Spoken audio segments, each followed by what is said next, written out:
We provide you the platform to turn your dreams into reality. Give wings to your aspirations with KR Mangalam University. दोस्तों नमस्कार, मैं हूं रोहन शर्मा और news nation पर आप सभी का बहुत बहुत स्वागत है। बिहार विधानसभा चुनाव से पहले बहुत बड़ा उलटफेर देखने को मिला है, क्योंकि सीएम नीतीश कुमार के दो पुराने साथी अब एक हो गए हैं और खुद सीएम नीतीश के खिलाफ ही एक हुए हैं। या ये भी कहा जा सकता है कि नीतीश कुमार के राइट हैंड और लेफ्ट हैंड यानी प्रशांत किशोर और आरसीपी सिंह यानी रामचंद्र सिंह अब एक साथ आ गए हैं, एक साथ सीएम नीतीश के खिलाफ मैदान में उतर गए हैं। लेकिन क्या आपको पता है कि यही आरसीपी सिंह कभी प्रशांत किशोर के धुर विरोधी माने जाते थे? तो आखिर ऐसी कौन सी नौबत आ गई कि आरसीपी सिंह को अपनी पार्टी आशा का प्रशांत किशोर की पार्टी जनसुराज में विलय करना पड़ गया? और अब प्रशांत किशोर और आरसीपी सिंह की जोड़ी क्या धमाल मचा सकती है बिहार विधानसभा चुनाव में? ये पूरी कहानी जानने के लिए वीडियो में अंत तक बने रहिए। जेडीयू में कभी एक साथ रहकर एक दूसरे का विरोध करने वाले आरसीपी सिंह और प्रशांत किशोर के एक होने पर सियासत शुरू हो गई है। बिहार विधानसभा के नेता प्रतिपक्ष तेजस्वी यादव ने तो पूरे घटनाक्रम के पीछे बड़े खेल की तरफ इशारा किया है। तेजस्वी ने इशारों ही इशारों में बताने की कोशिश की है कि आरसीपी सिंह और प्रशांत किशोर को साथ लेकर कौन आया है।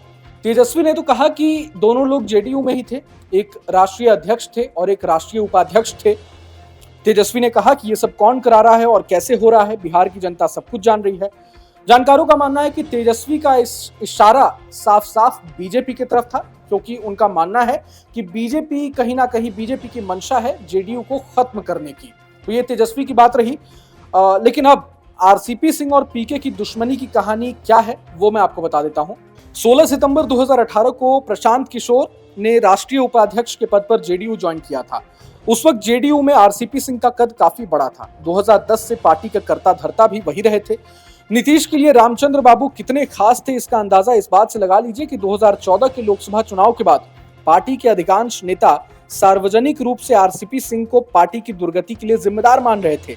लेकिन नीतीश कुमार ने स्थिति को भांपते हुए हार का जिम्मा खुद अपने ऊपर ले लिया था और इस्तीफा देकर उन्होंने बिहार की राजनीति का एजेंडा ही बदल डाला था। लेकिन 2020 के विधानसभा चुनाव से पहले आरसीपी और पीके के बीच खटास बढ़ने लगी। प्रशांत किशोर भी अपने लिए बड़ी जिम्मेदारी चाहते थे, लेकिन मार्च 2019 में खुद प्रशांत किशोर ने ही एक ट्वीट करके जेडीयू में अपनी भूमिका पर सवाल उठा दिया था। असल में प्रशांत किशोर ने ट्वीट करके बताया था कि 2020 विधानसभा चुनाव को लेकर पार्टी के चुनाव प्रचार और प्रबंधन की जिम्मेदारी पार्टी के वरिष्ठ नेता रामचंद्र प्रसाद सिंह के मजबूत कंधों पर है और उनकी यानी खुद पीके की भूमिका फिलहाल राजनीति के शुरुआती दौर में भूमिका सीखने और सहयोग करने की है।